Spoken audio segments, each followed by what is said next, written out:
On vous propose à cette heure-ci de l'émission un sujet qui va certainement vous faire réagir. Moi, j'ai réagi. Luc a réagi également. C'est un euphémisme, Nathalie, que tu as réagi. Il a fallu aller chercher les échelles, la décrocher du plafond. Non, mais je suis stupéfaite. J'ai été stupéfaite de lire ce matin dans la presse, une famille poursuit la CEPAC pour plus de 4 millions de dollars. Et ce qui est en jeu, c'est la fumée des feux de camp. La dite famille, a passé 3 jours au Mont-Tremblant, au parc du Mont-Tremblant. Et là, ils composent aujourd'hui, selon ce qu'ils prétendent, ils composent avec des effets secondaires importants sur le plan de la santé, puis des douleurs, des effets tels que un des membres de la famille décidé de poursuivre la CEPAC parce que il a dû réduire sa charge de travail de manière substantielle. C'est à peu près le résumé de l'affaire. De son côté, la CEPAC considère n'avoir commis aucune faute et que les reproches qui lui sont adressés ne sont pas fondés. Il y a ma réaction, il y a la tienne. Un non-lieu, donc. Mais il y a celle sur le plan juridique. Et là, on s'est dit, on va faire appel à Maître Frédéric Bérard, que vous connaissez bien, avocat et chroniqueur. Bonjour, Frédéric. Bonjour Nathalie, bonjour Luc. Bonjour. Écoute, moi, j'ai réagi parce que je me suis dit, voyons, c'est quoi? Premièrement, c'est une première, là, je crois bien, pour une poursuite de cette nature, de cette taille, de cette envergure contre la CEPAC. Mais si la famille est indisposée par les feux de camp, pourquoi a-t-elle choisi de ne pas quitter les lieux, tout simplement? Il y a plusieurs choses à dire là-dessus. La première chose, je pense qu'on assiste tranquillement, je crois malheureusement, à l'américanisation de nos sociétés. Si on est rendu à se poursuivre pour des trucs du genre, ça fait très, très, très américain. On sait là-bas qu'il y a des tonnes de poursuites annuellement qui sont aussi loufoques les unes que les autres. À coup de millions? Oui. Le café trop chaud chez Tim Hortons, le burger trop gras chez McDonald's, les gens parlent. Mais quand j'ai regardé le dossier en question, j'ai eu le même réflexe que toi, Nathalie, mais qu'est-ce que vous foutiez là, de toute façon? Et j'ajouterais quelques éléments importants. Il faut comprendre qu'en droit civil québécois, quand on poursuit une autre partie, il faut faire la preuve de 3 choses. Faire la preuve que l'autre partie a commis une faute, faire la preuve que nous avons subi un dommage, et troisièmement, faire la preuve qu'il y a un lien de causalité entre la faute et le dommage. Alors ici, posons-nous la question ensemble.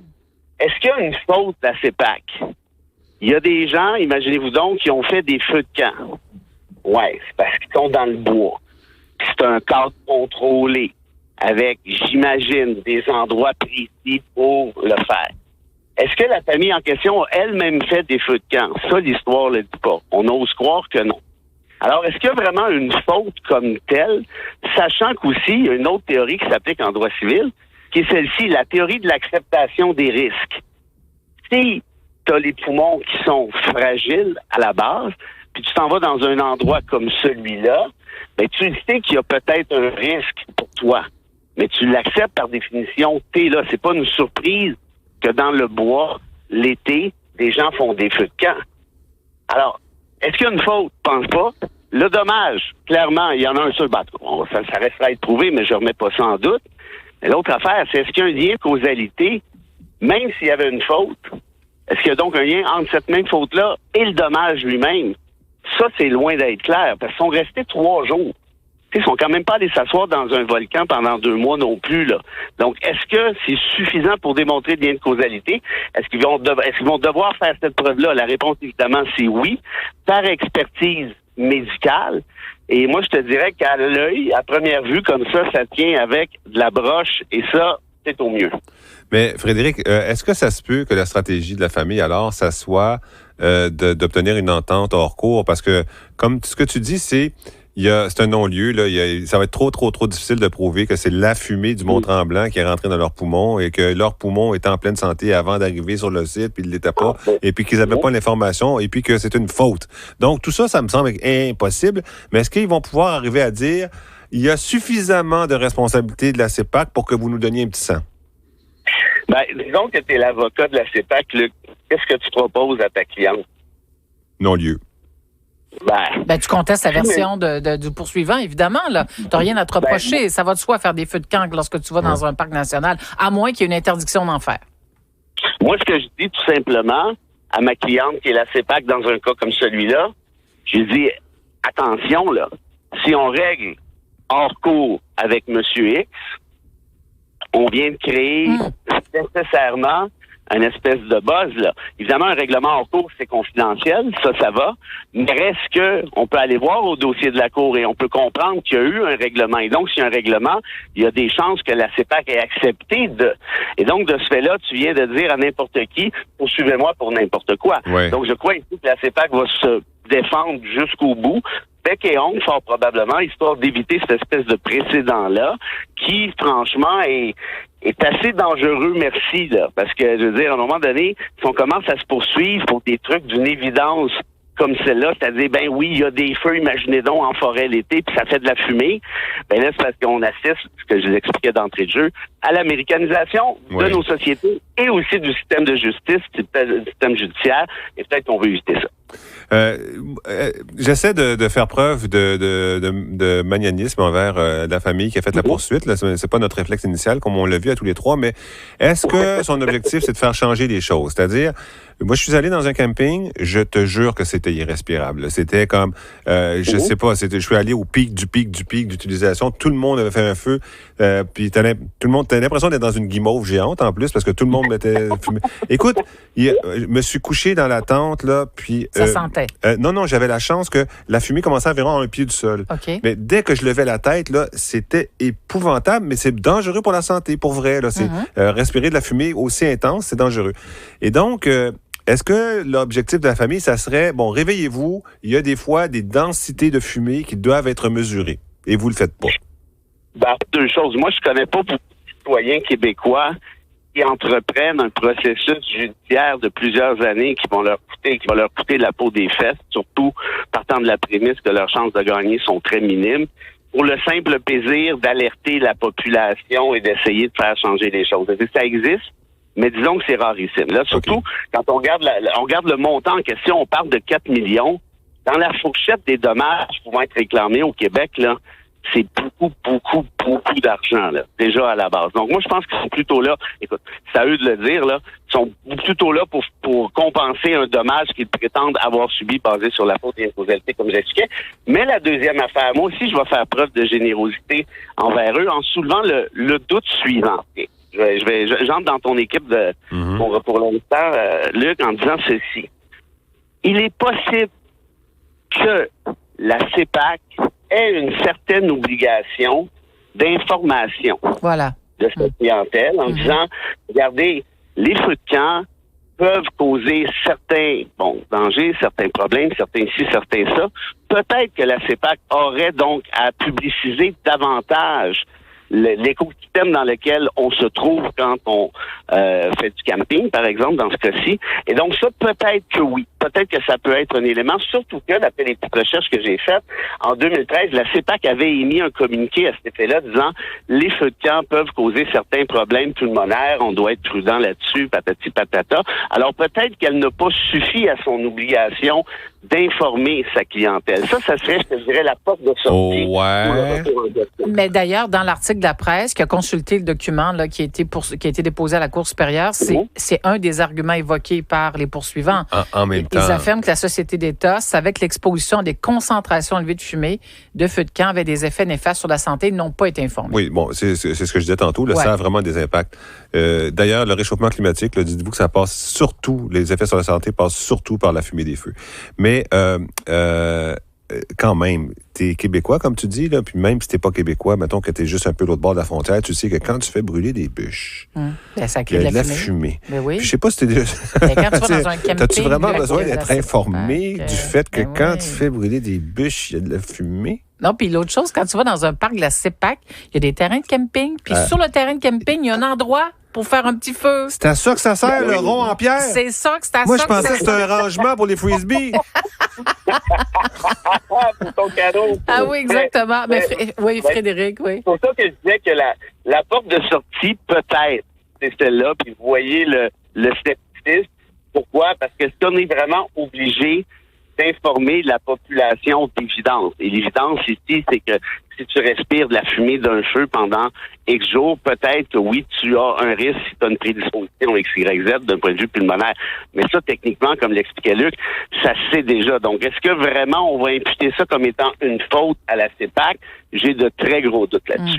Moi, je vais entendre, si vous avez le goût de vous exprimer, appelez-nous 514-790-9850 ou 1-866-790-9850. Un auditeur écrit, Frédéric et Luc, il écrit, je suis accroché au plafond depuis hier soir après avoir lu cet article. Moi, j'ai été accroché au plafond depuis entre 8h et midi, j'étais accroché au plafond. Puis là, je fais haïtien, je ne nomme pas le nom des poursuivants parce que c'est dans l'article de la presse. Ça a l'air d'une petite famille aussi, tu veux pas leur faire... Oui, ils ont 3 enfants. Oui. Les enfants sont asthmatiques. Ils ont été touchés par cette fumée. Alors, un des parents a dû réduire ses activités professionnelles parce que lui, sa situation a dégénéré. Alors, c'est aussi ce qui explique le fait que la poursuite soit si élevée. Autre chose à dire, Frédéric, avant de se quitter? Moi, je conclurai en disant, moi, si je suis l'avocat de la CEPAC là-dedans, en interrogatoire au préalable et à procès par la suite, la première question que je pose aux parents, c'est ceci. Vous saviez que vos enfants étaient asthmatiques avant d'aller à ce même séjour pendant 3 jours? Oui. Vos enfants ont-ils toussé pendant le séjour? Ah oui, absolument. Il y avait les yeux qui, oui, parfait, c'était difficile. Oui, ils respiraient plus. Oui, OK. Pourquoi vous êtes restés 3 jours? C'est la question qui tue. Merci beaucoup, Frédéric. Bonne fin de semaine. Merci Salut, beaucoup. Les amis. À bientôt. Bye, à bientôt. Bye-bye. Frédéric Bérard, avocat et chroniqueur. Est-ce que vous trouvez que cette famille exagère en déposant une poursuite à la Cour supérieure de 4,2 millions de dollars contre la CEPAC pour les feux, après avoir été incommodés par les feux de forêt? On parle de problèmes importants à leur santé. 514-790-9850 ou 1-866-790-9850. Et ce qui nous fâche, c'est cette tendance à dire... Oui. Je ne suis responsable de rien. C'est l'État qui est responsable de tout. Moi, je sais pas c'est quoi un feu de forêt. Je sais pas c'est quoi un pique-nique. Je sais pas c'est quoi. Tout ce que moi, je suis allé là. Je suis une victime parfaite. Et voilà. Je ne suis qu'une victime. Voilà. Les réactions de nos auditeurs, tu comprends, Luc? Autre risque à la CEPAC que les tiques, les maringouins, l'eau des lacs qui est trop froide, le risque de se perdre en forêt, les animaux qui vident les glacières. Ah ben oui. Ben, je veux dire, à un moment donné, il y en a un qui s'est enfergé dans une roche puis qui a abouti la face dans le cul d'un ours. Il a pas trouvé ça drôle. Non, mais on veut pas, évidemment, le but, ce n'est pas de diminuer les problèmes qu'a vécu cette famille, mais moi, je suis totalement renversée de savoir qu'en 2025, au Québec, aujourd'hui, une famille qui va dans un parc national reste là pendant 3 jours parce que les feux, ils sont... Dès la première journée, ils ont certainement été incommodés par les feux. Pourquoi ils ont décidé de rester? C'est ça que je comprends pas. Puis comme Frédéric l'a dit, c'est pas écrit dans l'histoire. Et puis le danger, comme notre invité l'a dit, c'est que notre société s'américanise pour ce qui est des poursuites. Tout devient l'objet d'une poursuite. Tu as vu le nombre de poursuites d'actions collectives? Là, juste c'est déjà... Mais Nathalie, c'est incroyable. C'est un peu comme si des gens allergiques aux abeilles, et Dieu sait qu'il y en a, là, s'en allaient faire de l'apiculture. Puis ils seraient surpris de voir des abeilles. Tu sais, vas-y pas, là. Des abeilles, puis se faire piquer par des abeilles. Oui, c'est vrai. Ouais, il y a des auditeurs qui confirment que, tu l'as dit toi-même, c'est vrai que les feux de camp, ça cause des problèmes. Pour vrai. Pour la multiplication de... Combien de personnes sont décédées prématurément à cause des feux de forêt en 2023? 8 000. Oui, mais c'est plus que ça. On va vérifier. Mais c'est beaucoup. Ça commence par un 8, c'est-tu 8 millions? Non, c'est 83 000, c'est 83 000, oui. Qui sont décédés. On va vérifier. Okay. Mais c'est vrai que la fumée, ça peut être incommodant. Moi, je vis dans un quartier où parfois, il y a un voisin qui fait un feu, qui allume son petit feu le soir, puis je vous le dis, tu peux pas sortir, ça sent... oui, mais ce qui est gênant aussi, c'est lorsque tu es autour d'un grand feu de forêt, puis que le vent tourne, puis tout à coup, la fumée va vers toi. C'est là que tu te rends compte que, c'est vraiment incommodant. Là. Oui, exactement. Oui. Un auditeur écrit, je trouve effectivement que c'est exagéré comme poursuite contre la CEPAC. De plus, je n'en reviens pas que les fumeurs qui savaient fortement bien, là, il parle des fumeurs, qui poursuivent des compagnies de tabac. Ben, c'est parce que tu le sais que tu nuis à ta santé. Mais là, dans ce dossier-là, c'est réglé. Les compagnies de tabac ont été poursuivies. Puis il y a maintenant des dédommagements qui est offert à tous ces fumeurs. Il y a Nancy qui est au bout du fil. Bonjour, Nancy. Oui, bonjour à vous deux. Ça va bien? Très bien, Nancy. On vous écoute, ma chère. Qu'avez-vous à dire? Est-ce que vous trouvez que c'est exagéré, cette poursuite de cette famille? Ben oui, c'est plus de 4 millions de dollars. Là. Voyons donc, ça n'a aucun sens. Ça n'a aucun sens. Comme vous avez mentionné, quand on va dans les parcs de la CEPAC, Et c'est entendu que les gens vont faire des feux. C'est pas comme s'il y avait des feux dans toutes les stations pendant 24 heures sur 24. On parle pas de ça, là. Ici, on est une personne qui est asthmatique et on a des troubles asthmatiques. Il y a des médicaments qu'on peut prendre pour ça, évidemment, des pompes, etc. Et puis, si on est trop incommodé et on sait que ce genre de situation peut nous incommoder, ben alors, c'est pas l'activité pour nous.